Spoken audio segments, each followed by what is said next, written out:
సముద్రంలో తోసేస్తే ఏదో ఏం చేస్తాడని.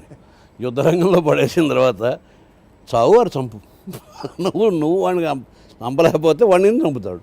సో ఆటోమేటిక్గా జీవితమే కావాల్సినటువంటి అన్నీ ఇస్తుంది.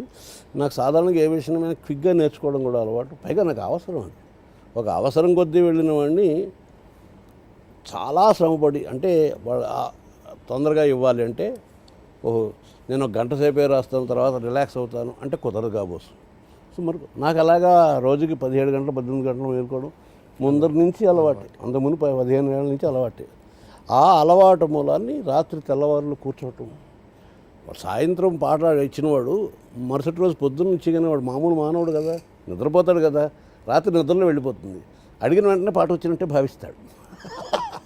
ఆ రాత్రి అంతా నేను మేలుకొని వాళ్ళు ఒకటిస్తే వాళ్ళు నచ్చకపోవచ్చు, అంటే వాళ్ళు అడిగిన సరుకు ఇళ్ళకపోవచ్చు. అందరూ 10 విధాల 20 విధాల 30 ఒక పర్టికులర్గా ఒక డైరెక్టర్ అన్నమాట నాకు ఇప్పటికీ బాగా గుర్తుంది. ఈయన ఒకటి కాకపోతే 100 వెర్షన్స్ అయినా రాసిస్తాడు, మనం అడిగింది మాత్రం రాసేవాడు.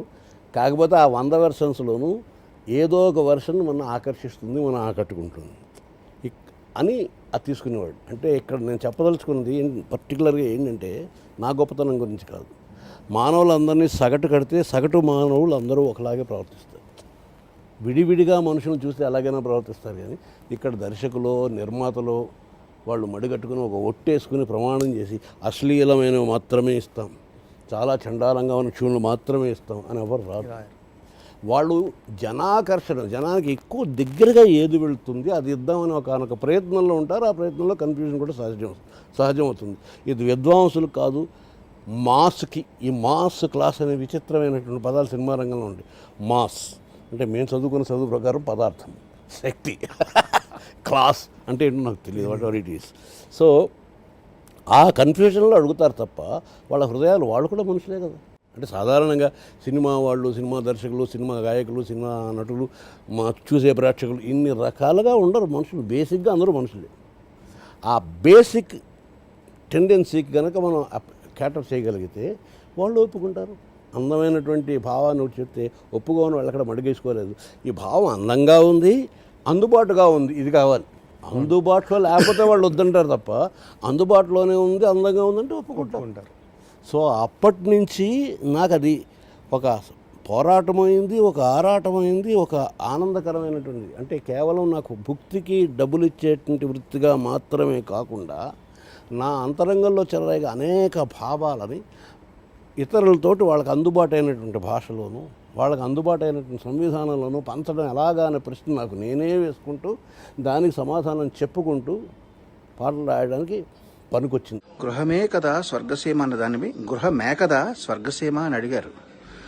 అది వారికి నాకు ఉన్నటువంటి ప్రధానమైనటువంటి చమత్కారమైనటువంటి సంబంధం. సార్ మాకు పాట అర్జెంటుగా కావాలండి, షూటింగ్ అండి, రేపే షూటింగ్ అంటే ఆయన సీరియస్గా తీసుకోరు, దాన్ని జోక్గా తీసుకుంటారు. ఎందుకంటే తెలుసు మేము ఆడే అబద్ధాలని ఆయనకి. ఆయన దాన్ని జోక్గా తీసుకుంటారు. తీసుకుని 10 రోజులకే ఇస్తారో 20 రోజులకే ఇస్తారో నెలకే ఇస్తారో అద్భుతమైన పాట ఇస్తారు. అంచేత నేను అంటాను, ఆలస్యం అమృతం విషయం అనే సూక్తిని తప్పు అని ప్రూవ్ చేసిన వారు శ్రీ శాస్త్రి గారు. ఎందుకంటే ఎంత ఆలస్యంగా ఇస్తే అంత అమృతం లాంటి పాటలు ఆయన దగ్గర నుంచి వస్తాయి. ఈ తత్తకారము అంటాం కదా మనం ట్యూన్లకి. అంటే ఒక దర్శకుడు ఒక సన్నివేశం చెప్తే దానికి తగ్గట్టుగా పాట రాయడం ఒక ఛాలెంజ్ అయితే, సంగీత దర్శకుడు ఇచ్చినటువంటి ఆ కొలత మన భాషలో తత్తకారానికి రాయడం, ఈ సమస్యల ఇది పెరుగుతూనే ఉంటుంది కదా లిస్ట్. అంటే ఒక రచయిత తత్తకారము అన్నమాట డిక్షనరీలో ఉంటుంది, నిఘంటు పదమే, మనకు కనిపెట్టిన పదం ఏం కాదు. తత్తకారం అంటే శాస్త్రీయ సంగీతం నేర్చుకున్నాడు, నీకు తెలియదు కాదు, తనన విభాగం. సో ఇంతకుముందు చెప్పినట్టే చెట్టు ముందా విత్తు ముందా లాగా ట్యూన్కి పాట రాస్తారా, పాటకి ట్యూన్ రాస్తారా, ఇట్లాంటి వివాదం చాలా కాలంగా కొనసాగుతుంది. కానీ ట్యూన్కి పాట రాయడం అనేటువంటి కాన్సెప్ట్ కొత్తది ఏమీ కాదు. కాకపోతే మనకి ఛందస్సులు ఉన్నాయి, పద్యాలు రాయడం మనకి సాధారణంగా పద్య కవిత్వం అలవాటు. పద్య కవిత్వానికంతా వృత్తాలని, జాతులని, బోళ్ళని ఉత్పలమాల, చంపకమాల, శార్దూలము, మత్తకోకిల, మత్తేభము, శీర్షపద్యము, తేటగీతి, ఆటవెలది, కందపద్యము, ఇలా మళ్ళీ కందపద్యంలో బోళ్ళని వెరైటీలు. ఇవన్నీ కూడా చెప్పవలసిన భావానికి ఒక నడకని నిర్దేశించి పెట్టే చట్రాలు లాంటివి. వాటి మనం ట్యూన్లని అంటాం. అంతే. కాకపోతే ఏంటంటే ఒక 101 వెరైటీల ట్యూన్లు తెలుగు భాషకు సంబంధించినంతటికి 101 వెరైటీల ఉడతారు ఉన్నాయి, 1-2 కాదు. 101 వెరైటీల ఒక సంపుటి తయారు చేసి దాన్ని తీసుకెళ్ళి లైబ్రరీలో పెట్టారు మన వాళ్ళు. పెట్టి కవికి ఏం చెప్పారంటే, అబ్బాయి నువ్వు చెప్పదలుచుకున్న భావానికి ఎటువంటి నడక అనుకూలంగా ఉంటుంది, ఆ నడకని కావలసిన ఛందస్సు ఇందులో ఉంది, దీన్ని తీసుకో అని చెప్పి కలిపారు. అంటే స్వేచ్ఛ కవికి ఇచ్చారు. దాన్నే మీరు శాస్త్రీయ సంగీతంలో మనోభావం అంటాం. అంటే మీకు రాగానికి ఆరోహణ అవరోహణ లిమిటేషన్స్ ఉంటాయి, కానీ మీ స్వతంత్రతను కూడా మీరు ప్రకటించుకోవడానికి ఒక అవకాశం ఉంటుంది, మనోధర్మ సంగీతం. ఆ మనోధర్మ సంగీతం. అలాగా ఇక్కడ వీళ్ళు పెట్టిన దాంట్లో అంటే ఉదాహరణకి గజేంద్ర మోక్షంలో గజేంద్రుడు మొర విని 1000 సంవత్సరాలు అర్థం చేశాడు.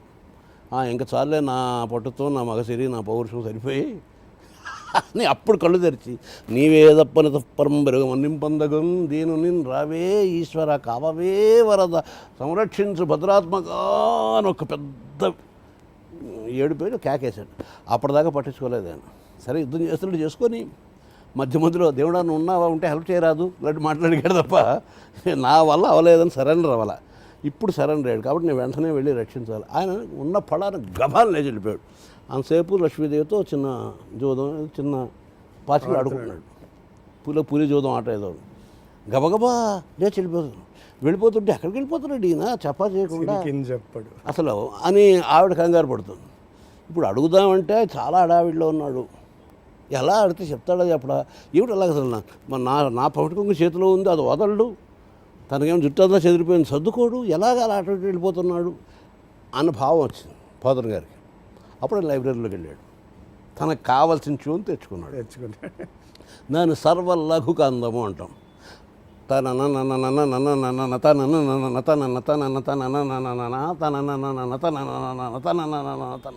అడిగెదనని కడుగొడి జను నడిగిన తను మొగుడ నుడుగడని తానుడుగు వెడబెడ చిడిబుడి తడబడి నడుగిడు జడమ నడుగిడు నడలన్ అడుగిడదు జడిమ నడుగిడు నడలన్. ఈ నడకలోనే కావలసిన భావాన్ని చెప్పడానికి కావాల్సిన ట్యూన్ రెడీగా ఉంది కదా. అంటే కొత్త ప్రక్రియ అయితే కాదు. కాకపోతే ఇప్పుడు వచ్చింది ఏంటంటే కవికి ముందర నీకు కావాల్సిన ట్యూన్ ఏమిటని అడిగేవాళ్ళు లేడు వాడు. ఓకే చేసేవాళ్ళు వాళ్ళ ఛందస్సును వాళ్ళు పట్టుకొచ్చి ఈ ఛందస్సులో మీరు పాట రాయండి. ఆ సంగీతం మీకు ఎంత బాగా తెలుసు ఈ సంగీతం అరకొర తెలిసిన వాళ్ళు, వాళ్ళకి రసం అంటే ఏమిటో తెలీదు, ఈ సాంబారు రసంలో ఒక భాగం అనుకుంటారు. సో ఏ భావం దానికి ఎటువంటి మూడ్, రసం అంటే ఇంగ్లీష్లో మూడ్ అంటే ఏ మూడ్తో ఇవ్వాలి అంటే శాస్త్రీయ సంగీత పరిభాషలో చెప్పాలంటే ఏ రాగంతో ఇవ్వాలి, మామూలు ఈ సాహిత్య పరిభాషలో చెప్పాలంటే ఏ తతకారంతో ఇవ్వాలి అన్నవి పెద్ద తెలియక వాళ్ళు ఏదో అంటారు. అనేటప్పుడు ఒక కరుణరసాత్మకమైన ట్యూన్ వస్తుంది, దీర్ఘంగా ఏడుస్తూ, ఇందులో శృంగారం పాట రాయండి. ఒక వేరే రసంతో కూడిన పాట వస్తుంది, చాలా మెలోడియస్గా ఉంటుంది, సో అందులోకి రాయాల్సి. సో అటువంటి ఇబ్బంది ఏదైనా ఉంటుందేమో తప్ప ఈ ప్రక్రియ అయితే కొత్తదేం కాదు. సో అది కూడా క్రమంగా అలవాటు చేసుకుంటూ ట్యూన్కి రాయగలగడం అనేది చెప్పాను కదా, యుద్ధ రంగంలో దిగిన తర్వాత అన్ని వ్యూహాలు వాడికి అవే నేర్చుకుంటే వస్తాయి.